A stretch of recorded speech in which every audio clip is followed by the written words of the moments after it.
कहानी की शुरुआत होती है एक तेज तर्रार, थोड़ी सी बागी और नटखट लड़की से, जिसका नाम है मोशी। वो पूरे जोश और उम्मीदों के साथ अपने नए स्कूल के पहले दिन के लिए तैयार हो रही होती है। उसका बड़ा भाई उसके लिए नाश्ता बनाता है और खुद उसे स्कूल छोड़ने के लिए निकलता है। मोशी बहुत खुश होती है। तभी रास्ते में उसे काले धुएं जैसा कुछ दिखता है। वो अपने भाई से गाड़ी रोकने को कहती है ताकि देख सके कि धुआं कहाँ से आ रहा है। लेकिन तभी उसे एहसास होता है कि वो असल में डैनी की डार्क एनर्जी देख रही है। डैनी, जो बचपन से उसका सबसे बड़ा दुश्मन रहा है। पूरे स्कूल को डैनी स्मार्ट और हैंडसम लगता है, लेकिन मोशी उसे बिल्कुल पसंद नहीं करती। उसे उसकी शक्ल तक देखना बर्दाश्त नहीं। उसने अपनी बचपन की यादें याद आती हैं, जब किंडरगार्टन से ही डैनी हर क्लास का मॉनिटर हुआ करता था। वो हर छोटी सी गलती पर मोशी को टोकता रहता था। इसी बीच उसका भाई डैनी से मिलता है और हैरानी से पूछता है कि वो स्कूल यूनिफॉर्म में क्यों नहीं है, क्योंकि आज तो पहला दिन है। डैनी मोशी को ऊपर से नीचे तक देखता है और उसके स्टाइल की सारी कमियां गिना देता है। खुले बाल, ढीले मोजे, सब कुछ। मोशी बाहर से दिखाती है कि उसे कोई फर्क नहीं पड़ा और कहती है कि आज उसे कोई भी परेशान नहीं कर सकता, क्योंकि वो बहुत खुश है कि आखिरकार वो ऐसे स्कूल में आई है जहाँ डैनी नहीं होना चाहिए था। लेकिन किस्मत को कुछ और ही मंजूर था। इधर स्कूल में एंट्री होती है घमंडी और अमीर लड़की शिनी की, जिसके बॉयफ्रेंड ने पहले से ही उसके लिए बेस्ट सीट रिजर्व कर रखी होती है। उस समय मोशी भी स्कूल पहुंचती है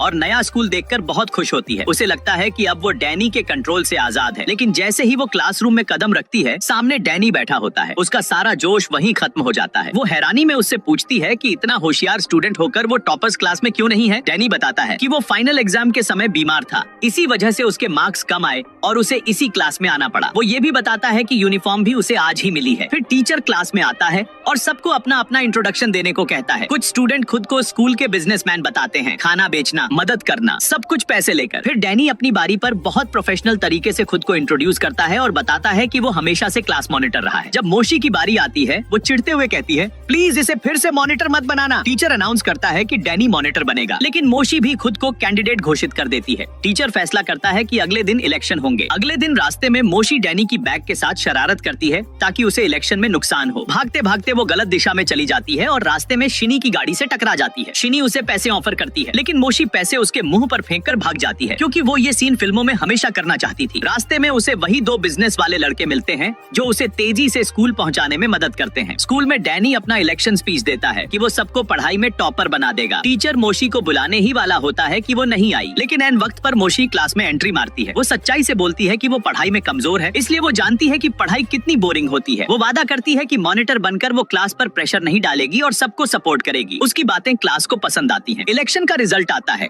मोशी को 4 वोट, डैनी को 3 वोट। बाकी वोट्स पर कार्टून और एनीमे के नाम लिखे होते हैं। एक वोट से मोशी जीत जाती है और क्लास मॉनिटर बन जाती है। लेकिन खुशी ज्यादा देर नहीं टिकती, क्योंकि उसे पता चलता है कि उसे मॉनिटर की जिम्मेदारियां ही नहीं पता। तभी डैनी आता है और बताता है कि वो अब असिस्टेंट मॉनिटर है और खाने पीने की सारी जिम्मेदारी उसी के पास है। मोशी को एहसास होता है कि वो अभी भी डैनी से पूरी तरह बच नहीं पाई है और कहानी यहीं से और मजेदार होने वाली है। मोशी अभी भी पूरी तरह समझ नहीं पाई थी कि उसने कितनी बड़ी जिम्मेदारी अपने ऊपर ले ली है, लेकिन डैनी उसे समझाता है कि जो चीज उसे अभी मुश्किल लग रही है वो सिर्फ शुरुआती चुनौती है। वो कहता है कि कुछ ही हफ्तों में वह खुद सब सीख जाएगी और आएगी मदद लेने। लेकिन मोशी हंसते हुए कहती है कि वो खुद सब संभाल लेगी, उसे किसी की मदद नहीं चाहिए। वो सीधे अपने क्लास टीचर के पास जाती है ताकि उससे अपनी जिम्मेदारियां ले सके। लेकिन जब उसे पता चलता है कि उसे कितनी सारी चीजों की देखभाल करनी है, क्लास की सजावट, छात्रों का समय पर स्कूल आना और जाना, होमवर्क और असाइनमेंट का ध्यान रखना, छात्रों की समस्याओं को समझना और उनका हल करना, तो थोड़ी दिक्कत होती है। फिर भी मोशी हार नहीं मानती। वो क्लास की आर्टिस्ट से मिलती है जो उसे सजावट के आइडियाज देती है और धीरे धीरे सारे छात्र उसके पास आने लगते हैं ताकि वह उन्हें होमवर्क, टेस्ट और असाइनमेंट्स में मदद करे। लेकिन मोशी तब भी उनके नाम तक नहीं जानती। उसने कभी कभी ऐसा महसूस होता है कि वो सभी जिम्मेदारियों से भाग जाना चाहती है,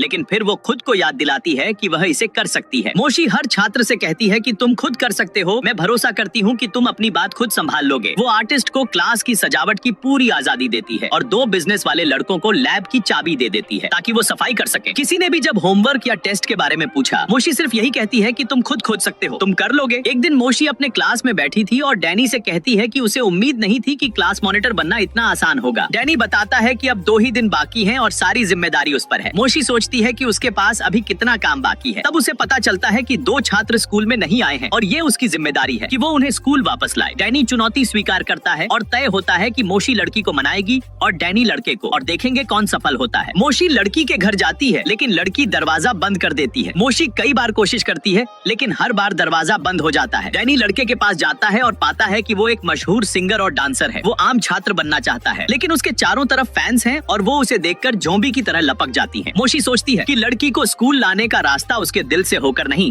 बल्कि उसके लिए मजबूरी बनाकर ही संभव है। वो बाहर से बिजली और पानी काटने की कोशिश करती है, लेकिन लड़की पहले से ही अपने खाने पीने का इंतजाम कर चुकी होती है। डैनी और मशहूर आइडल और उसकी टीम कोशिश करते हैं कि वो लड़की स्कूल में बिना फैंस के आए और अंत में सफलता मिलती है। मोशी सोचती है कि दिल जीतना आसान नहीं है, इसलिए वो लड़की को बाहर से खाना देती है और कहती है कि अगर वो खाना खाएगी तो स्कूल आएगी। लड़की आखिरकार मान जाती है और स्कूल आती है। मोशी उसे खुद से परिचित कराती है और जानती है कि लड़की ज्यादातर समय घर में रहती है, ऑनलाइन वीडियो बनाती है और मशहूर लोगों की नकल करती है। जब मोशी लड़की के कमरे में देखती है तो उसे लगता है कि पूरा छत मशहूर आइडल्स की तस्वीरों से भरा हुआ है। मोशी सोचती है कि अब उसे लड़की को स्कूल लाने के लिए समझाना ही होगा। वो बताती है कि उसका पसंदीदा आइडल स्कूल आएगा और वो उससे मिल पाएगी। डैनी इस पूरे संघर्ष से परेशान होता है क्योंकि फैंस के बीच आइडल को लाना आसान नहीं होता। इसी बीच क्लास के स्मार्ट छात्रों ने लैब में धमाका कर दिया जिससे सब चीजें बिखर जाती हैं। डैनी बढ़कर मोशी को चिढ़ाता है कि उसने आर्टिस्ट द्वारा की गई सजावट भी बिगाड़ दी। मोशी सब कुछ भूलकर अगले दिन फिर स्कूल आती है और लड़की की दोस्त बन जाती है। वो दोनों मिलकर स्कूल में आने की कोशिश करते हैं और मोशी सोचती है कि स्कूल में उसके सामने सबसे खूबसूरत लड़के कौन है। मोशी के लिए वो डैनी ही होता है, लेकिन आइडल लड़के की वजह से थोड़ी उलझन भी होती है। पहली मुलाकात में मोशी को लगता है कि उसे ये लड़का कहीं पहले कहीं देखा हुआ है। डैनी सोचता है कि शायद मोशी ने उसे टीवी पर देखा होगा, लेकिन मोशी पूछती है कि क्या वो बचपन में टीवी में आया था। डैनी झिझकता है और कहता है कि नहीं। मोशी पक्की है कि उसने उसे बचपन में खेलते हुए देखा था। अंत में डैनी अपने मैनेजर को फोन करता है और बताता है कि क्या हुआ। मैनेजर कहती है कि चिंता न करें, वो स्थिति को संभाल लेगी। इसी बीच धीरे धीरे शुरू होती है मोशी और लड़के की बीच की कहानी और यहीं से उनकी रोमांस और दोस्ती की मजेदार कहानी आगे बढ़ती है। घमंडी और अमीर लड़की शिनी जो स्कूल में घूम रही थी, अचानक देखती है कि डैनी अकेले क्लास में बैठा पढ़ाई कर रहा है। उसे यह देखकर हैरानी होती है कि एक इतना होशियार लड़का यहाँ भी पढ़ाई कर रहा है, जबकि वो टॉपर्स क्लास में होना चाहिए था। कुछ समय बाद जब मोशी स्कूल में घूम रही होती है तो अचानक उसके सामने वही आइडल अपने ग्रुप के साथ आता है और उसे अपने परफॉर्मेंस से इम्प्रेस करने की कोशिश करता है ताकि मोशी उसके बारे में बचपन की याद भूल जाए। मोशी उसे रोकती है और कहती है कि वह सुनिश्चित है कि उसने उसे छोटे बच्चे के रूप में देखा था जब वो हुला हूप खेलता था। आइडल थोड़ा चौंक जाता है और उसकी कोशिशें असफल हो जाती हैं, फिर भी वह हार मानने को तैयार नहीं होता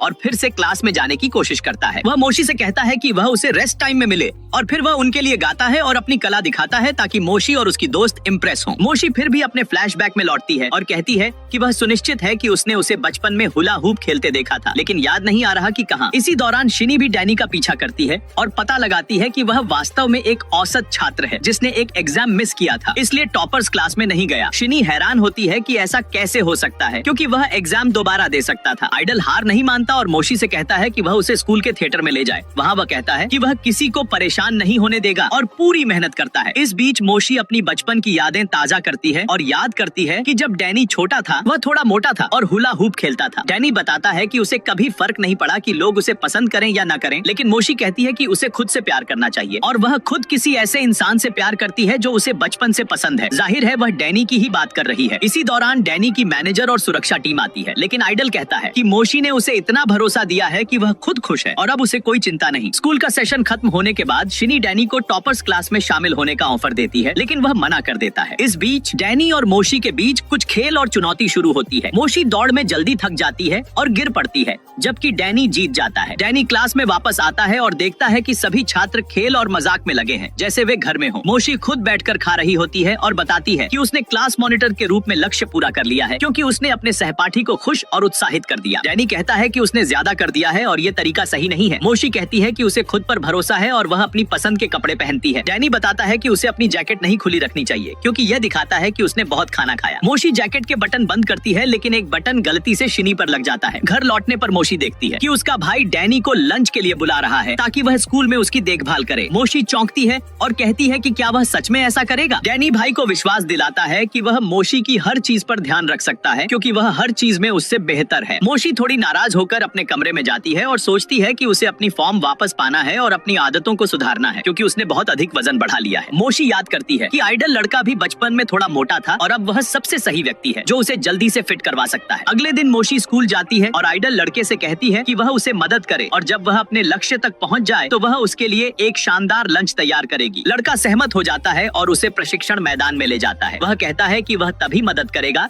जब मोशी उसकी सारी बातें सुनेगी और पूरी तरह पालन करेगी। पहले ही पल में आइडल मोशी से चिप्स छीन लेता है और कहता है कि अब मिठाई खाना मना है। फिर वह उसे क्लास में ले जाता है और उसका अभ्यास करवाता है। मोशी पूरी ताकत लगाकर दौड़ती है और आइडल कहता है कि यह सिर्फ वार्म अप था, असली चुनौती अभी बाकी है। मोशी चौंकती है और फिर ट्रैक पर दौड़ लगाती है। वह इतनी मेहनत करती है कि कल्पना में खुद को किसी ऐतिहासिक दौर में गुलाम मानने लगती है, जैसे कठिन अभ्यास में उसे पूरा पीड़ा सहनी पड़ रही हो। अगले दिन जब मोशी स्कूल जाती है, वह आइडल लड़के के पास जाती है और बताती है कि उसका शरीर पूरी तरह थक गया है और आज वह प्रैक्टिस नहीं कर सकती। लड़का कहता है कि कोई बात नहीं और खुद भी लंच तैयार कर रहा है। वह उसकी आंखें बंद कराकर उसे लंच के लिए ले जाता है और जब मोशी खोलती है तो उसे उसकी पसंदीदा खाने की चीज मिलती है, लेकिन इसमें सब्जियां होती हैं और मांस नहीं। मोशी झिझकते हुए खाती है और फिर क्लास में जाती है। मोशी ने पहले किसी तरीके से डैनी से मिठाई लेने की कोशिश की थी, लेकिन आइडल लड़के ने उसकी चाल पकड़ ली। वह नाराज होकर कहता है कि उसे उम्मीद नहीं थी कि मोशी उसका विश्वास तोड़ेगी। मोशी बताती है कि यह पहली बार हुआ है और उसने सिर्फ चॉकलेट गैलेक्सी के लिए किया था। अगले दिन मोशी बिस्तर से उठने में असमर्थ होती है क्योंकि उसका पूरा शरीर दर्द में है, लेकिन उसका भाई आता है और बताता है कि लड़का बाहर उसका इंतजार कर रहा है। मोशी चौंकती है क्योंकि वह अभी भी कल की धोखाधड़ी को याद करती है। बाहर जाकर वह देखती है कि लड़का उसके लिए ताजा सब्जियों का जूस लेकर खड़ा है। मोशी चाहती है कि लड़का उसे उसकी फिटनेस में मदद करे ताकि वह जल्दी वजन घटा सके और फिर भी इंटरनेट पर फ्री समय का आनंद ले सके। लड़का सहमत हो जाता है, लेकिन उसे एहसास होता है कि मोशी का असली मकसद उसकी ट्रेनिंग से बचना और आराम करना है। दूसरे दिन डैनी मोशी को मैसेज भेजता है कि वह उससे मिलना चाहता है और रात भर उसके बारे में सोचता रहेगा। मोशी हैरान होती है और समझ नहीं पाती कि कैसे जवाब दे, लेकिन आखिरकार सहमत हो जाती है। अगले दिन स्कूल में जब वह उसे देखती है तो पूछती है कि वह क्यों मिलना चाहता है। डैनी बताता है कि उसने खुद मैसेज नहीं भेजा, बल्कि उसका अकाउंट हैक हो गया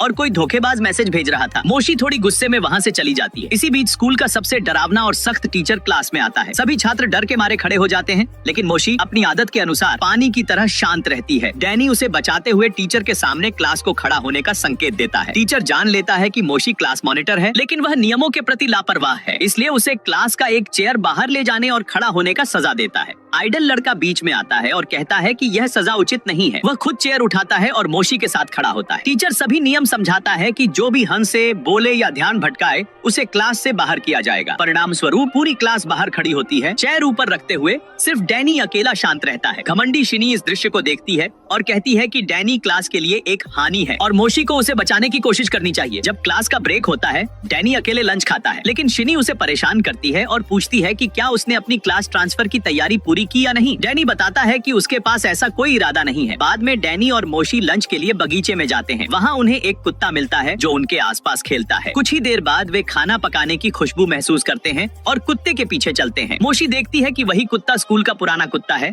जिसका मालिक मर चुका था और अब कोई उसकी देखभाल नहीं करता। स्कूल का सख्त टीचर कहता है कि अगर कुत्ते को कोई देखभाल नहीं करेगा तो उसे स्कूल से निकाल दिया जाएगा। मोशी उसे बचाने के लिए हर संभव कोशिश करती है और कुत्ते को सुरक्षित रखने के लिए कई तरीकों से मदद करती है। वह कुत्ते को नहलाने की कोशिश करती है ताकि वह पानी से डर न जाए और इस प्रयास में सफल भी होती है, लेकिन सख्त टीचर इसे देख लेता है और डैनी और अन्य छात्रों को कहता है कि कुत्ते को संभालें। मोशी उन्हें रोकने की कोशिश करती है, लेकिन डैनी कहता है कि उसका तरीका असफल था और यह जरूरी नहीं कि वह हर दिन कुत्ते के साथ नहाए। मोशी थोड़ी निराश होती है और उसका भाई उसे सांत्वना देने आता है। मोशी को पता नहीं था कि डैनी का दिल उतना कठोर नहीं है जितना वह दिखता है। डैनी कुत्ते को अपने घर ले जाता है, उसका ख्याल रखता है और उसे खाना देता है। उसने याद आता है कि सुबह उसने घमंडी शिनी से कहा था कि वह उसके क्लास को ट्रांसफर नहीं करेगा क्योंकि उसके पास उसके क्लास में एक अहम काम है। अगले दिन स्कूल जाते समय मोशी डैनी से मिलती है और साफ दिख रहा होता है कि वह उससे नाराज है, इसलिए वह उसे टालने की कोशिश करती है। स्कूल में वह जान जाती है कि उनके क्लास का टीचर कुछ छात्रों के बीच प्रेम संबंध की शंका जता रहा है। जब उसने उन बच्चों से पूछा तो उन्होंने सिर्फ हंसकर जवाब दिया कि वे सिर्फ दोस्त हैं। डैनी और मोशी से कहा जाता है कि वे उन बच्चों पर नजर रखें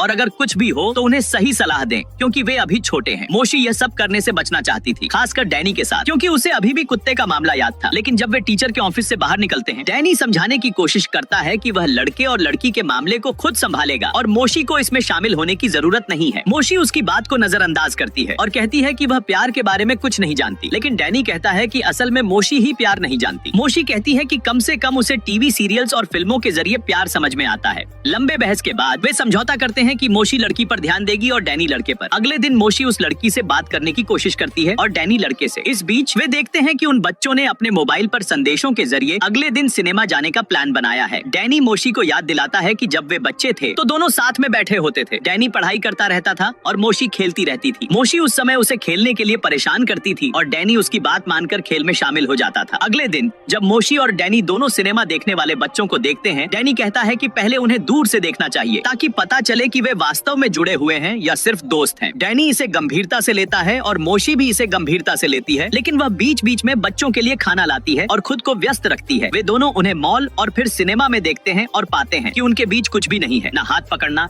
न कोई नजरों का इशारा। इस दौरान दुकान का मालिक उन्हें बताता है कि वे उसके आने वाले 1000वें ग्राहक हैं और उन्हें एक उपहार के रूप में आइसक्रीम मिलती है। मोशी ये समझ जाती है कि वे बच्चे असल में जुड़ाव में नहीं हैं। बाद में वे कैफे में जाते हैं और मोशी भूखी होती है, लेकिन डैनी कहता है कि वह उसे फ्री में खिलाएगा। मोशी हर चीज मुफ्त में लेने की कोशिश करती है और डैनी उसे यह बताता है कि वह शायद थोड़ा घबराई हुई है, क्योंकि यह उसका पहला अनुभव है कि वह किसी लड़के के साथ अकेले कैफे में बैठी है। फिर वे दोनों उन बच्चों को करीब से देखते हैं और मोशी समझ जाती है कि उनके बीच केवल दोस्ती है। डैनी उससे पूछता है कि क्या उसने कभी लड़के को दोस्त माना है। मोशी बताती है कि वे सिर्फ पड़ोसी थे और बचपन में खेलते थे। डैनी कहता है कि उसने सब यह इसलिए किया ताकि मोशी खुद पर भरोसा कर सके और अपनी मदद कर सके। इस खुशनसीब दिन पर जब वे कैफे में बैठते हैं, वेटर उन्हें बताता है कि वे उसके आने वाले 100 ग्राहक हैं और उन्हें 70% की छूट मिलती है। वे बात करते हुए अपने बचपन की यादें ताजा करते हैं। डैनी प्लिए को हाथ में पकड़ता है और सोचता है कि मोशी ने उसे छुपाया हुआ था और उसने उसे खोजने में 5 घंटे लगा दिए थे। वह समझता है कि मोशी अब भी उसका पीछा कर रही थी। डैनी हमेशा मोशी को खोजने के लिए पूरी मेहनत करता है और हमेशा उसका ख्याल रखता है। वह उसे बचपन से लेकर अब तक कभी नहीं छोड़ता। एक रात डैनी मोशी को ढूंढता है और उसे एक बड़ी पाइप के अंदर छुपा हुआ पाता है, जहां वह घंटों से इंतजार कर रही थी कि वह उसे ढूंढे। मोशी उसे कहती है कि वे खेल जारी रखें, लेकिन डैनी कहता है कि अब उन्हें जाना होगा और वह उसे उसके पसंदीदा खाने के साथ खिलाएगा और खेल का दिन कल फिर से जारी रखेंगे। मोशी उसका पीछा करती है और वे साथ चलते हैं। डैनी को याद आता है कि उसने अपना टेस्ट फ्री रखा था, जबकि वह उसे क्लियर कर सकता था, लेकिन उसने ऐसा इसलिए किया ताकि वह अपनी ग्रुप में कुछ खास बच्चों को शामिल कर सके और उन्हें फेल क्लास में डाल सके और अपने वादे के मुताबिक मोशी की सुरक्षा कर सके। अगले दिन स्कूल शुरू होता है और डैनी बच्चों को ब्रेक के लिए तैयार देखता है। जैसे ही घंटी बजती है, सभी दौड़ते हैं कि स्कूल के रेस्टोरेंट से खाना लाएं। आज का रेस खास है क्योंकि खाने में उनकी पसंदीदा मसालेदार चिकन है। मोशी रेस में जाती है और पाती है कि रेस्टोरेंट में चिकन खत्म हो चुका है, लेकिन एक लड़का पहले ही उसे खरीद चुका है और वह सभी बच्चों के लिए ले जाता है। मोशी ब्रेक में निराश होती है और उसकी सहेली उसे कहती है कि ऐसा मत कर। लड़के बताते हैं कि यह रोज की आदत है कि सिर्फ 10 चिकन के पीस स्कूल में उपलब्ध रहते हैं, इसलिए मोशी इसे नजरअंदाज नहीं कर सकती। वह उस लड़के के पास जाती है और सुनिश्चित करती है कि वह दोबारा ऐसी गलती न करे और सभी बच्चों के लिए पर्याप्त मात्रा में खाना खरीदे। फिर घमंडी शिनी, जो स्टूडेंट यूनियन की प्रमुख है, मोशी से पूछती है कि क्या वह स्कूल में ज्योतिष और सपनों की व्याख्या के लिए ग्रुप बना सकती है। मोशी उसे मना कर देती है क्योंकि स्कूल का नाम और प्रतिष्ठा इसके लिए उपयुक्त नहीं है, लेकिन शिनी मोशी से अनुरोध करती है कि पहले उसका भविष्य बताए और यदि सही निकले तो वह ग्रुप बनाने की अनुमति देगी। शिनी के भविष्यवक्ता अनुसार उसका सच्चा प्यार जल्द ही आएगा और उसके चारों ओर रंग बिरंगा तंबू होगा। शिनी इसे सच मानने के लिए उत्साहित हो जाती है। इसी समय डैनी क्लास में प्रवेश करता है और किसी ने उसके ऊपर पर्दा डालकर मजाक करने की कोशिश की। डैनी ने तुरंत उसे रोकने की कोशिश की। घमंडी शिनी ने देखा कि उसकी भविष्यवाणी सच हो रही है। लंच टाइम में मोशी उत्साहित होकर रेस्टोरेंट जाती है कि वह अपनी पसंदीदा चिकन खरीदे, लेकिन फिर से लड़के ने सारी चिकन खरीद ली होती है। मोशी जान जाती है कि लड़का केवल अपने लिए नहीं बल्कि कुछ धमकाने वाले बच्चों के लिए खरीद रहा था, जिन्हें खरीदने में शर्म आती थी। शिनी फिर से भविष्यवक्ता के पास जाती है और पूछती है कि क्या उसकी भविष्यवाणी सच है। भविष्यवक्ता बताती है कि उसका सच्चा प्यार आज उसे जीवन दान देने जैसा अनुभव देगा। शिनी दिन भर अपनी क्लास में बैठी रहती है और बाहर नहीं निकलती। डैनी उसे देखता है और शिनी डर जाती है। डैनी उसके पास आता है और कुछ कहने की कोशिश करता है, लेकिन अचानक दोनों आपस में टकरा जाते हैं और डैनी कबाड़ में गिर जाता है। वे दोनों हंसते हैं और डैनी कहता है कि वह लगातार टकरा क्यों रहा है। शिनी कहती है कि यह भाग्य है। मोशी और उसकी सहेली उस लड़के के साथ टीम में शामिल होते हैं जो धमकाने वाले बच्चों को हराने के लिए दौड़ में भाग लेता है। मोशी को विश्वास होता है कि लड़का सक्षम है क्योंकि उसने देखा था कि वह पूरी स्कूल को दौड़ में पीछे छोड़ देता है। लड़का रेस जीतता है और जब धमकाने वाले बच्चों उसे परेशान करने की कोशिश करते हैं तो टीम उसका समर्थन करती है और उसे शामिल करती है। डैनी शिनी के लिए माफी के रूप में जूस ले जाता है। मोशी इसे मानती है और समझती है कि उन्होंने अप्रत्यक्ष रूप से एक दूसरे की मदद की। शिनी अब अपने ग्रुप बनाने के लिए तैयार है। अगले दिन स्कूल में मोशी पहली बार डैनी के पास बैठती है और कहती है कि वह चाहती है कि वह उसके पास रहे। डैनी इनकार करता है और चौंक जाता है, लेकिन मोशी कहती है कि वह सिर्फ उसके पास रहने के लिए चाहती है ताकि वह उसके उत्तरों को जान सके और उससे सीख सके। डैनी फिर भी इनकार करता है। मोशी हंसते हुए कहती है कि वह उसे मनाने में कामयाब नहीं हुई, लेकिन फिर भी वह अपनी योजना पर कायम रहती है और अपने इरादों में दृढ़ रहती है। स्कूल में एग्जाम का टाइम आता है और बच्चों को डर है कि अगर उन्होंने तैयारी नहीं की तो फेल हो जाएंगे। कुछ बच्चे छोटे पर्चे छुपाकर जवाब लिखने की कोशिश करते हैं, लेकिन मोशी, जो कि क्लास की प्रतिनिधि और भरोसेमंद है, उन्हें सोचने में मदद करती है कि पर्चे को कहाँ छुपाया जाए। लेकिन जैसे ही परीक्षा शुरू होती है, स्कूल स्टाफ उन्हें सब कुछ बाहर निकालने के लिए कहता है और उनके पर्चे चेक कर लेता है। इससे सबके प्लान फेल हो जाते हैं। डैनी और मोशी, जो हमेशा बच्चों की मदद करते हैं, उन्हें रास्ता दिखाते हैं। परीक्षा के बाद रिजल्ट आते हैं और पता चलता है कि आधे से ज्यादा छात्र पास हो गए हैं, लेकिन कुछ फेल हो गए हैं। जो छात्र 4 से ज्यादा विषयों में फेल हुए हैं, उन्हें निगरानी में रखा जाएगा। और हमारी हीरोइन मोशी 7 विषयों में फेल हो गई है, इसलिए वह निगरानी में रहती है। लेकिन स्कूल उन्हें एक और मौका देती है कि वे परीक्षा दोबारा दे सकें। डैनी, जो कि क्लास रिप्रेजेंटेटिव है और बच्चों के अकादमिक लेवल की जिम्मेदारी उठाता है, फेल हुए बच्चों के साथ बैठता है, वह उन्हें रात भर पढ़ाता है और उनकी मदद करता है। मोशी जैसे हमेशा थोड़ी बिंदास रहती है। पहले तो इनकार करती है कि उन्हें मदद की जरूरत है, लेकिन बाकी बच्चे डैनी से मदद मांगते हैं। अंत में उनका प्रयास काम करता है और सभी परीक्षा में पास हो जाते हैं। भले ही टॉप ग्रेड नहीं मिले, लेकिन कम से कम वे स्कूल में बने रहते हैं। अगले दिन क्लास में सभी बच्चों ने देखा कि उनकी क्लास की बोर्ड पर कोई भद्दा ग्राफिटी बना दिया गया है। स्कूल का सख्त टीचर चिल्लाता है और मोशी और डैनी से पूछता है कि किसने किया। मोशी अपनी हमेशा की शैली में छात्रों से कहती है कि जो भी ग्राफिटी बनाई है सामने आए और वह उन्हें बचाने में मदद करेगी, लेकिन बच्चे उसे शक करते हैं कि शायद उसने खुद ही किया है। टीचर क्लास में आता है और मोशी को पूछता है कि क्या उसने किया। मोशी अपने नोटबुक में अपना अलग तरीका दिखाती है कि वह नहीं कर सकती क्योंकि शैली अलग है। टीचर मान जाता है कि स्टाइल अलग है, लेकिन फिर भी देखता है कि मोशी हमेशा अपने नोटबुक में डूडलिंग करती है। मोशी धीरे धीरे जांच पड़ताल करती है और पता लगाती है कि ग्राफिटी करने वाले पहले दो संभावित शरारती बच्चे हैं। वह उनके पीछे भागती है, यहाँ तक कि बाथरूम में भी। उन्हें डराकर किताब को निकालवाती है क्योंकि वह किताब स्कूल में रोमांटिक थी और बच्चों को छुपाना था। वह जानती है कि वही ग्राफिटी कर सकते हैं। दूसरा संभावित आरोपी डैनी होता है। मोशी उससे पूछती है कि क्या उसने कुछ छुपाया है। डैनी कहता है कि वह सच बताना चाहता है, लेकिन उसी समय मोशी की दोस्त बीच में आ जाती है। फिर मोशी को एक तस्वीर दिखाई जाती है जिससे पता चलता है कि डैनी उस समय फैंस के साथ था, इसलिए वह ग्राफिटी का आरोपी नहीं है। मोशी तब समझती है कि असली ग्राफिटी करने वाली वही लड़की है जो उसके पास स्प्रे पेंट लेकर आती है। मोशी उससे पूछती है और लड़की मान लेती है कि उसने किया है। मोशी को पता चल जाता है कि अब उसने सच में ग्राफिटी का खुलासा कर दिया। अगले दिन घमंडी शिनी क्लास में आती है और कहती है कि स्कूल प्रिंसिपल उन्हें एक और मौका देगा कि वे बेस्ट पेंटिंग प्रतियोगिता में हिस्सा ले सकें। शिनी मोशी को चुनौती देती है कि उनकी भागीदारी का मतलब यह नहीं कि वे जीतेंगे। मोशी अपनी टीम के साथ जासूसी करती है कि टॉप क्लास की पेंटिंग कैसी बन रही है। वहाँ देखकर पता चलता है कि उन्होंने पूरा म्यूजियम जैसा पेंटिंग सेटअप कर रखा है। मोशी सुनकर छात्रों के आइडियाज सुनती है और उन्हें नोट कर लेती है, जैसे कि नारुतो, सिंड्रेला या एलियन कैरेक्टर बनाना। टॉप क्लास को देखकर मोशी को अंदाजा होता है कि उनके प्रतियोगी बहुत स्मार्ट हैं, लेकिन वह अपनी टीम के साथ प्लान बनाकर प्रतियोगिता के लिए तैयार होती है। स्कूल में प्रतियोगिता की तैयारी में सब फेल हो रहे हैं, लेकिन मोशी की आइडिया आती है कि हर कोई अपनी अलग क्रिएटिविटी जोड़ दे। सब मिलकर एक बोर्ड पर अलग अलग हिस्से बनाते हैं और बोर्ड उनके सभी टैलेंट्स को दिखाता है। फिर मोशी और डैनी को पता चलता है कि उनकी ग्राफिटी वाली दोस्त कुछ दिनों से स्कूल नहीं आई। वे रात को उसे खोजने जाते हैं और पाते हैं कि कुछ लड़के उसे परेशान कर रहे हैं। मोशी तुरंत बीच में आती है और जानती है कि असल में पहले साल की वजह से वह खुद ही उसे नाराज कर चुकी थी। वह उसे माफी देती है और दोस्ती फिर से जोड़ देती है। अगले दिन उनकी दोस्त ग्राफिटी में बेहतरीन कला दिखाती है, लेकिन टॉप क्लास जीत जाता है। मोशी उसे प्रोत्साहित करती है कि प्रतिभा ही उसकी असली जीत है। उसके बाद मोशी और आइडल लड़के दोस्त बन जाते हैं, कराओके जाते हैं, लेकिन मीडिया उन्हें गलत दिखाने की कोशिश करता है। डैनी की मदद से मोशी और आइडल लड़का स्कूल में सुरक्षित रहते हैं और अफवाहें खत्म होती हैं। घमंडी शिनी बार बार कोशिश करती है डैनी का ध्यान खींचने की, लेकिन हर बार असफल रहती है। उसकी नई चाल शैम्पू की खुशबू भी काम नहीं आती क्योंकि मोशी स्कूल में अपने पसंदीदा खाने के साथ डैनी का ध्यान खींच लेती है। शिनी को अब यह मानना पड़ता है कि डैनी स्कूल और दोस्तों के साथ रहना चाहता है और उसकी जिंदगी में वह ज्यादा फर्क नहीं डाल सकती। डैनी को पहली बार किसी लड़की ने प्यार का इजहार किया, शिनी ने, लेकिन वह खुद कंफ्यूज है कि कैसे रिप्लाई करे। रात भर वह जवाब लिखने की कोशिश करता है, लेकिन असफल रहता है। वहीं मोशी का भाई भी अपना काम पूरा नहीं कर पाता और डैनी को मदद चाहिए। मोशी दोनों की मदद करती है और आखिरकार डैनी अपना काम और शिनी के लिए जवाब तैयार कर पाता है। अगले दिन मोशी डैनी के साथ शिनी से मिलती है और साफ करती है कि डैनी सच में उससे प्यार नहीं करता, बल्कि हमेशा मोशी को चाहता रहा। शिनी को यह मानना पड़ता है और वह पीछे हट जाती है। मोशी अपने रोजमर्रा के काम में व्यस्त रहती है, लेकिन डैनी हमेशा उसके पास आता है। एक दिन मोशी बाहर खाने जाती है और रास्ते में डैनी से टकरा जाती है। शिनी भी वहाँ दिखाई देती है, लेकिन मोशी समझदारी दिखाती है और डैनी के साथ रहती है। डैनी उसे जल्दी लेकर जाता है,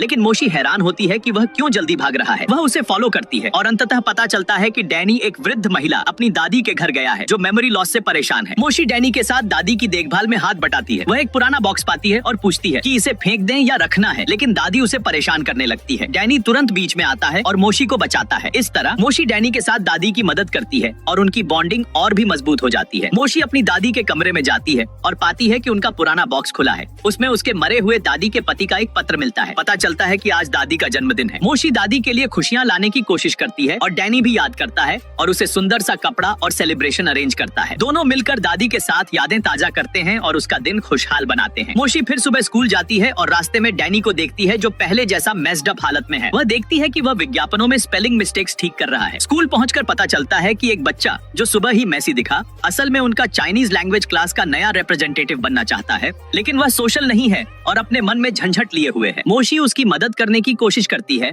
पर पहले उसे खुद ऑब्स्टिकल्स का सामना करना पड़ता है, जैसे उसकी आर्मी ऑफ फ्लाइज। फिर पता चलता है कि बच्चे के पिता ने उसे परेशान किया था और उसके बाद वह विथड्रॉन हो गया। डैनी और मोशी उसे धीरे धीरे नॉर्मल स्कूल लाइफ में लौटने में मदद करते हैं। Hair cut, new glass classes और नए कपड़े से उसकी कॉन्फिडेंस बूस्ट होती है और वह क्लासमेट्स के साथ एडजस्ट करने लगता है। इस बीच स्कूल में एक और बुली लड़की आती है जिसने कुछ चोरी की। डैनी और मोशी इनिशियल प्लान ट्राई करते हैं लेकिन फेल हो जाते हैं। फिर डैनी खुद इनिशिएटिव लेता है, बुली से कामली बात करता है और समझाता है। मोशी और उसकी दोस्त ऑब्जर्व करती है और बुली लड़की सॉफ्टन हो जाती है। अंत में बुली स्वीकार करती है कि वह ठीक है और दोनों डैनी और मोशी सिचुएशन हैंडल कर लेते हैं। बुली लड़की जो मोशी के स्कूल में थी असल में मिलिट्री स्कूल में पली बढ़ी थी और बॉक्सिंग पसंद करती थी। उसके पिता ने उसे टफ बनाने के लिए भेजा था। डैनी और मोशी उसे थोड़ा प्लेफुल और जेंटल बनाना चाहते हैं। पहले वह डैनी से डरती है लेकिन धीरे धीरे वह भरोसा करने लगती है। एक दिन स्कूल में चोरी करने वाला लड़का पकड़ाया जाता है और बुली लड़की उसे रोकती है। उसके बाद मोशी और डैनी ने सोचा कि अगर बुली लड़की किसी को पसंद कर ले तो उसका व्यवहार बदल सकता है। उन्होंने उसे स्कूल का फास्टेस्ट लड़का मिला दिया और दोनों में प्यार ब्लॉसम होने लगता है। अगले दिन बुली लड़की मोशी से दोस्त बनकर मदद मांगती है और दोनों मिलकर काम करती हैं। डैनी मोशी को याद दिलाता है कि उसे अपने क्लास के छात्रों की स्टडीज पर ध्यान देना चाहिए। तभी एक लड़के की वीडियो गेम एडिक्शन की प्रॉब्लम आती है। मोशी और डैनी मिलकर उसका मोबाइल छुपाते हैं और उसे धीरे धीरे गेम्स से दूर लाते हैं। फिर मोशी को सिंगिंग कॉन्टेस्ट में भाग लेने का मौका मिलता है। इंग्लिश में उसकी सिंगिंग थोड़ी खराब थी